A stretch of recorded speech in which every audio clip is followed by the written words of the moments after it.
It's Dr. Amanda with StraightSmile Solutions, StraightSmileSolutions.com, and today we're going to talk about long spans of wires, missing teeth, and how to deal with this with traditional straight wire braces. And I'm going to take you on a trip down memory lane, mainly way back in the olden days, aka 20 years ago when I was in residency. We really didn't have Invisalign. It was a new product. It kind of stunk. We didn't really use it. Certainly couldn't, it wasn't mainstream at all. We use braces on pretty much 99% of cases. So we got pretty good at dealing with this stuff, but did we like dealing with it? No. It was a pain, and it makes your cases take way longer. It's frustrating for the doctor. It's frustrating for the patient. So I want to encourage all of you, if you are doing both braces and Invisalign in your practice. First of all, if you're not doing Invisalign, you should be doing it. There's just no reason not to do it. You're all, well, I don't have the right scanner. You can take impressions. I know it's a pain, but in any case, I don't work for Align Technology, but at this point it is just so much more superior to so that was a really bad English, but so superior to every other aligner company, in my opinion, out there for difficult cases, not for easy cases, but for difficult cases. So I'm totally cool with lots of different aligners for easy cases. Anyways, so first of all, if I get any of these cases, I'm doing Invisalign on. I'm not even offering braces. I don't care if you're interested and you only want braces. I'm going to tell you my reasons, and you can go someplace else because it's not worth my time. And for the most part, when patients come in, you explain the why and how the experience is going to be really not so good for the patient. They may think they want them, but they're going to hate them later. And let me explain why. So first of all, when you have spans, this one's not so bad, or crowns, that's another thing, bridges, spans, crowns, it is it can be a pain when you have a long span. Why? Because especially in the initial stages when you're leveling and aligning and uprighting, there's that span of the night-tie wire, and you're going to have to be in a lighter night-tie wire. I mean, you can try to be in the biggest one that you can possibly be in. Maybe you can avoid the 12s and the 14s and the 16s and go straight to the 18 if you can, but you might not be able to. But that really flexible night-tie wire is bouncy. And when the patient eats, the food bounces against it and it causes the brackets to break. Sure, you can band instead of bracket, and of course sometimes you have to. That's always, I try not to. But now we got perio issues and food and hygiene and smells, and it's still frustrating because the wire can still break, the brackets adjacent to it will still break, and it's just a lot of emergency visits. And I'm assuming that most of these patients that have long spans or missing teeth are adults. Very rarely are these kids. I mean, they can be kids if you're missing a premolar or something like that. And maybe a premolar is a different story than a molar, right? Because it's a much smaller span. But if there's a molar missing, I'm doing Invisalign, and I'll explain to them why. It's going to be frustrating. You're going to have missing appointments. You're going to have broken brackets. You're going to get frustrated. You have to come in. It's going to poke you. It's going to be uncomfortable. Every time something breaks, it's another month in treatment. You're going to get frustrated. It's going to end up taking longer in the long run than doing with Invisalign, which isn't going to break. Plus, with Invisalign, we can put a Pontic in. You can look really nice. No one's going to notice.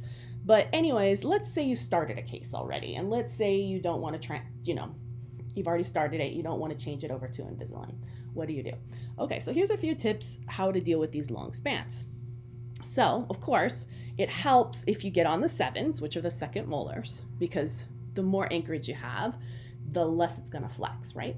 So you want to bond as many teeth as possible. Of course, if there's crowns, it's a whole nother problem. You may have to switch from brackets to bands. Again, that's not very healthy for the patient, but sometimes you have to. Another thing you can do is you can put over the span, like here or here, over that span, you can slide a piece of closed coil spring or comfort tubing, slide it over, and that prevents the span from flexing. Of course, you have to trim it to the right size, but that really helps a lot. And lastly, the thing you can do is you could flame or cinch your night-tie wire. You make it a little bit long, trim it to just about 2 or 3 millimeters beyond the buccal tube. You flame it outside the mouth till it glows, and I have videos on how to do this. So if you can't find them within my channel, really easy to search within my channel, just go within my channel, go to the magnifying glass in YouTube, search cinch, C-Y-N-C-H, and the video will come up on how to do it. And you just cinch it in the mouth and bend it down with a plier.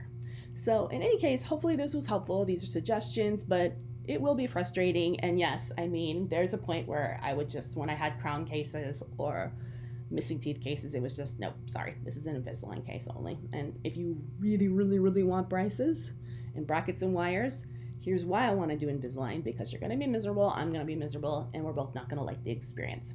I'm sure there's another orthodontist who'll be more than glad to do it for you. It's just, unfortunately, I don't want to start something that I know both of us are not going to enjoy. And just be really honest with them. But if you change your mind and you want to do Invisalign, I'm super on board with it. Of course, just a tip, if you have your prices, in order to do this successfully and to be kind of firm on this type of thing, you have to have your Invisalign and your braces and wires prices the exact same. You cannot charge more for Invisalign. If you do that, they're going to think you're trying to upsell them, and it's not going to go well. If you have the same price, then you're like, what's the problem?